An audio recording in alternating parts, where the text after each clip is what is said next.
Hello everyone, I hope you're all doing excellent. Today we've got ourselves in a bit of a pickle. More of a large cucumber. What do we got going on here? Well, we'll start with the closest one first, is the Z. The Z's alternator died.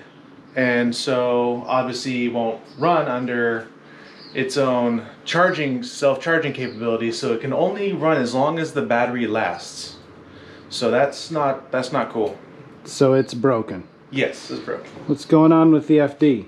The FD has a undisclosed location oil leak, and it comes and goes, which is weird. So like one day I drove it home and it just started smoking out of the turbo side, and I popped the hood, and the oil, the heat shields and everything for the turbos are all caked in oil. It's like, well, where'd this come from? Clean it off, drive it a little bit, you know, trying to see if we could locate something. Then all of a sudden it's gone. There's no more oil anywhere. So what do we think it's coming from? Well, because of the location, unless the turbo somehow exploded oil up and around themselves, I don't think it's the oil feed. The only thing else over there that, you know, is oil related is the oil metering pump. So one of the lines could have just ruptured because they're old, you know, fragile. So that's what's wrong with the FD. Yep. And the oil was showed up above the turbos as well. It was on the intake piping. The lower intake manifold that goes in, that was all caked in oil too. So. Yeah, so it doesn't look like it's coming out of the turbo. No. And then we have our little problem child here, the FC. So the FC has been having some heating and cooling issues, so I was testing that out, and before I could make any adjustments to it, the return line from the turbo for the coolant just split. The rubber hose split and it just sprayed out all this coolant, overheated. I pulled over, and that needs to be replaced. So I'm going to be trying to replace that with the hard line instead of a rubber hose, because it's just so close to the turbo that I just don't feel comfortable with it handling the heat. And obviously a hard line would be much more robust and last a lot longer. So broken. And something just came to my mind when you said that. Did you know that this actually is the middle child? It's the problem middle child. Yeah. The Z is older than it. The FD is newer than it. Middle problem child. It literally is the middle problem child. Yep. We're getting so close with this car too, and it's just putting up a fit to try and even get to dyno day. So anyway, we're gonna, like Jeff said, we're gonna start with the Z today because an alternator should be relatively easy, but it's time consuming with this car. So if you guys have tuned in, you know that what we did was we pulled it or installed this Mishimoto bigger radiator, and what that did was push the fan shroud closer. This is sitting closer. The alternator is all the way down underneath here, and normally you can just jack up the car, remove the sway bar, and maneuver it out. But because this honestly is double the thickness of the stock radiator, there's not room down there to get it out. So we need to pull the radiator. which means draining the coolant, making a mess, then refilling and burping the coolant system. So it turned a simple job of replacing a radiator into a probably half-day project to get that done. So, well, let's get started. Let's get her jacked up.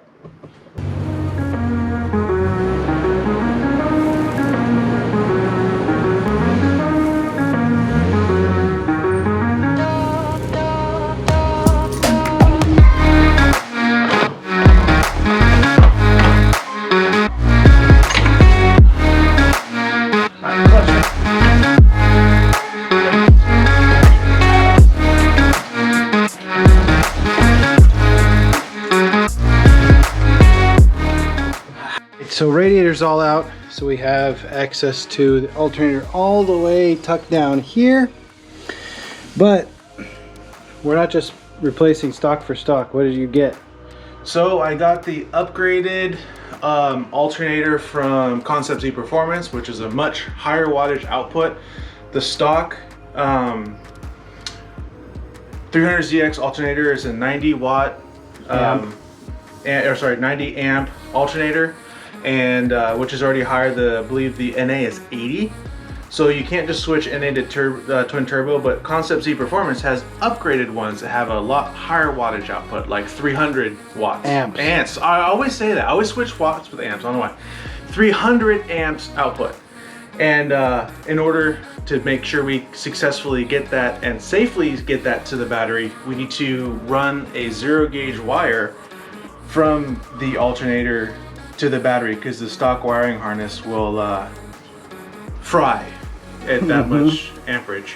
So we have to do that in the middle of, also in the midst, I guess, of changing the alternator. So we need to get 0 gauge wire, which I still believe we have plenty of. Yeah, we should have plenty in my basket of many wires. And get ready to upgrade the electrical system to hold the amperage that the new alternator puts out.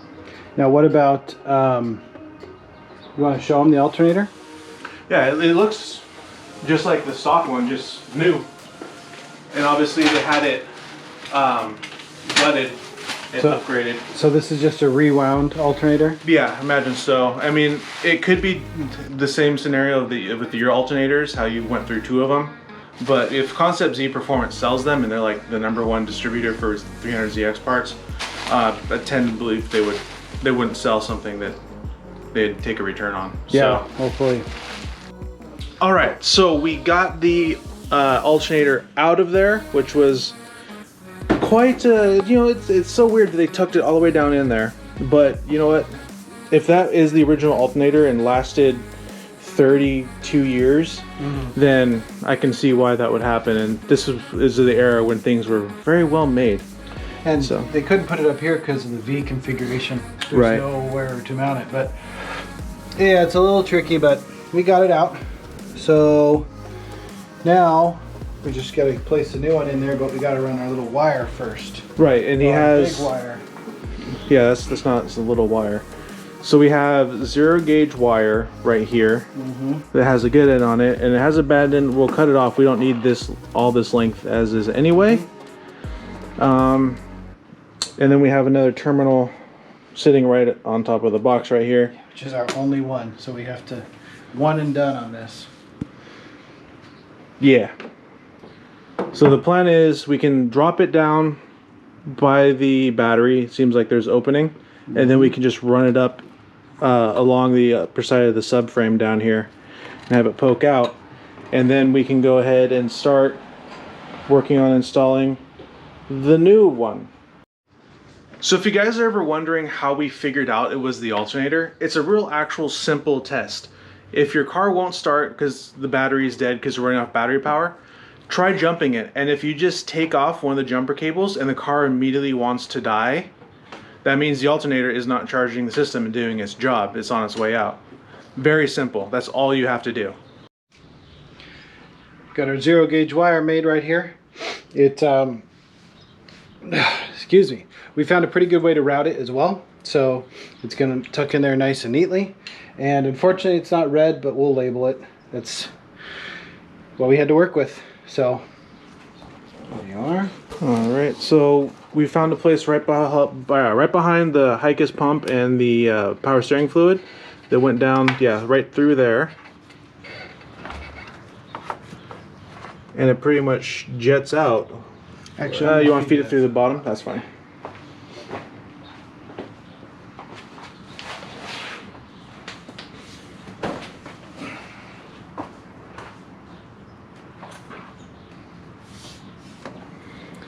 So he'll feed it through and it'll pop up right here. Yep.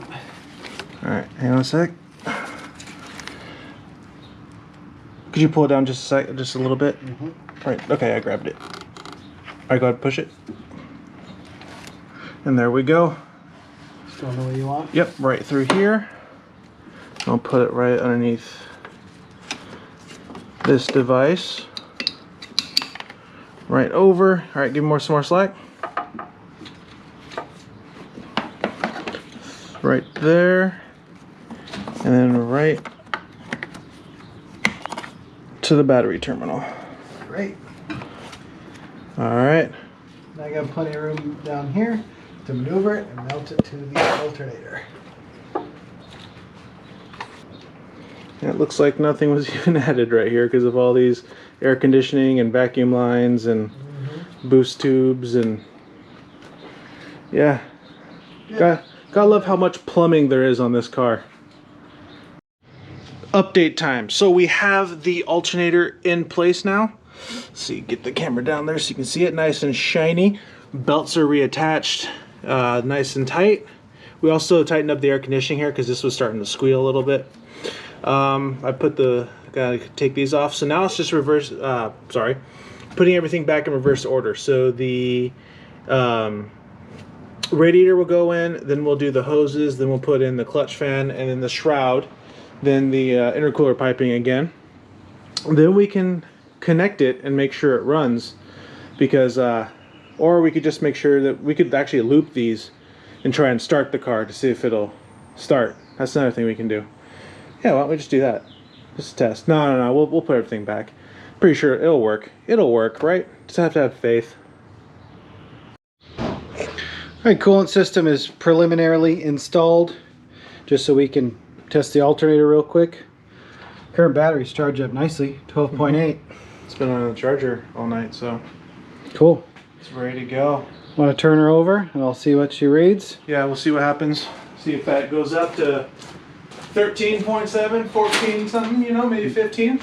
Yeah, hopefully not 15, but hopefully 14.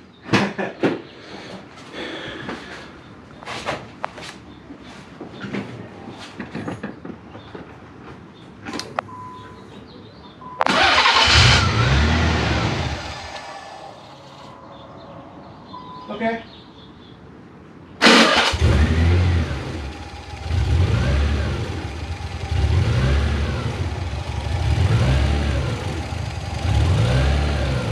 Yep. Beautiful. We're good. Where we at? 14.39. It doesn't like that it doesn't have the boost, but that doesn't matter. We tested the alternator. That was the point. Yep. And we're at 14 something, 14.39. Yep. Perfect. Good to go. We're charging. All we gotta do now is just reattach the, we'll unhook that line again and get the fan shroud back on. Put the boost tubes on, fill it with coolant. One and done. One will be back up and running from the fleet. All right, we'll take care of that and we're good to go. I'll move on to the next one. The next car. So now the Z is all fixed up and the next patient is here in the operating room. So we're not going to be able to get the FC fully up and running today alone, but we are going to attempt to make a repair on that coolant return line from the turbo. But what I am going to do also is take this completely apart. We've done our due diligence with this V-mount setup, and for this street car without a vented hood, it is not going to work the way we want it to. It does work fine when I'm moving along. Temperatures seem to be just fine. However, it's a street car, and realistically I can't think of it that way because it's not going to just be moving at the track all the time. And even if I do take it to the track, you got to think about staging in line, and you're not always at high speeds and different turns and so on and so forth. So I'm going to be going back to basics and putting a more stock style cooling system in here with a front mount intercooler, which I already have the parts for, so that's not that difficult. But don't worry, because this setup will still be good because we're going to use it on the track FC when we build that, because since the hood melted in the fire, we're going to be putting a vented hood on that one. So time to start just tearing into this.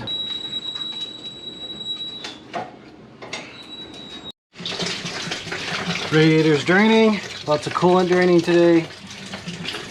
Got the intercooler off and all the wiring harness for the fans out.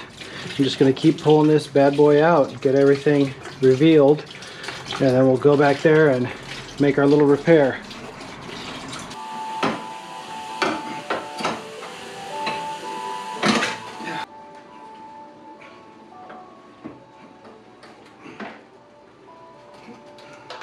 Alright, so everything is out now that needs to be out. And I'll show you the culprit. Let's see here. Not the boost controller. This right here, this curly Q goes from the coolant return there to a barb fitting, loops around and goes up to a barb on the water pump inlet.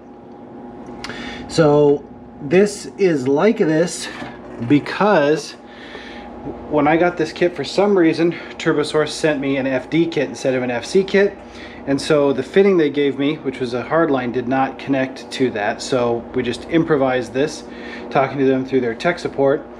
And it lasted, but it just gave way. And it's, as you can see, right behind here, if you can see here, get out of the way for the light, that is the exhaust manifold.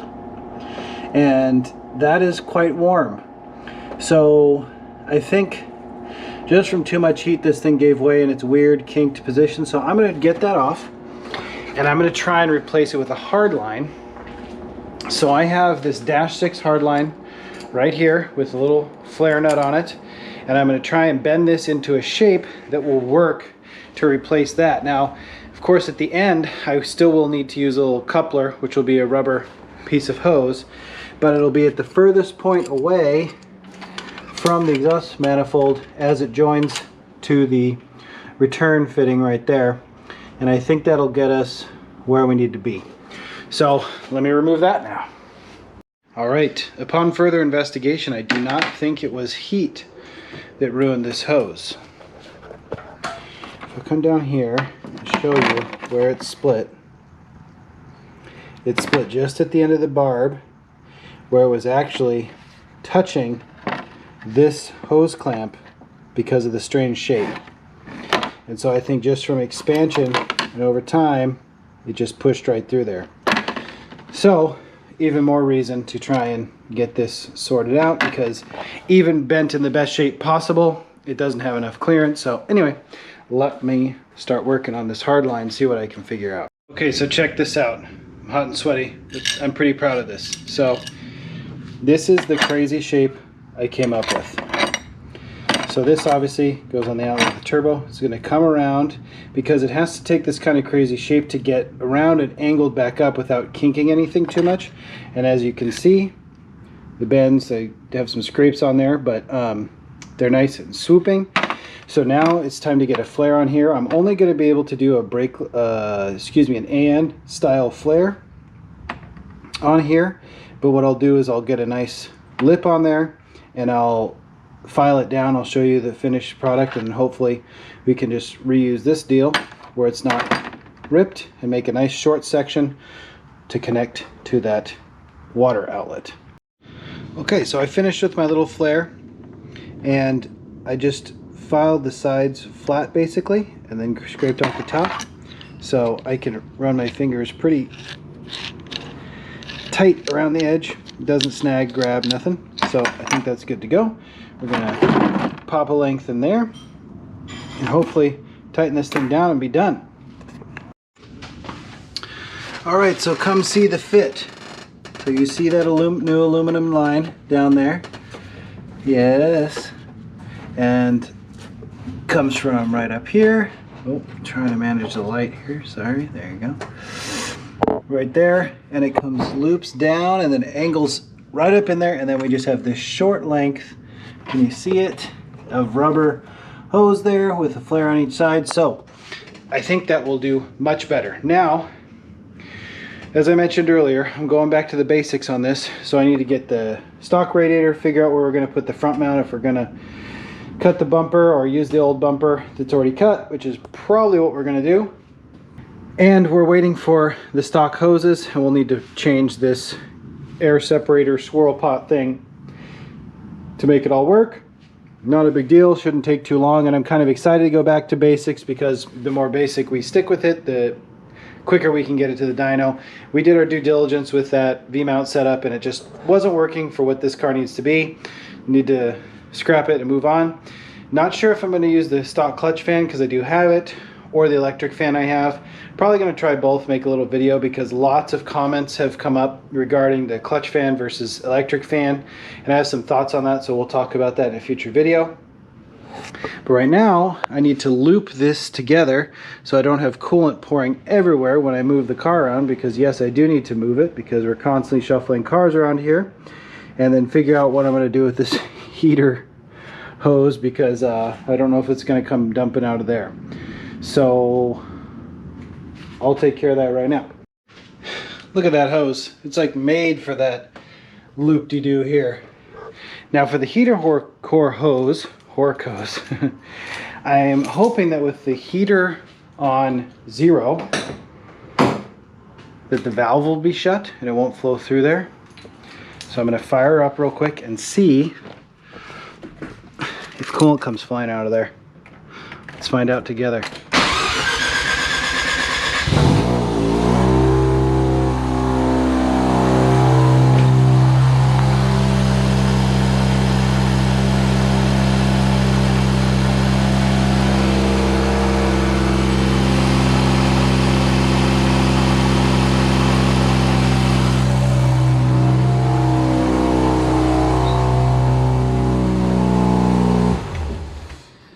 No coolant came out of there. That's spectacular. So again, this is just to move the car. Do not think that I'm going to let it warm up at all or anything like that. In fact, I'm going to clean up my tools, drop it down off the jack stands before I move it tonight. So don't think I'm breaking any rules.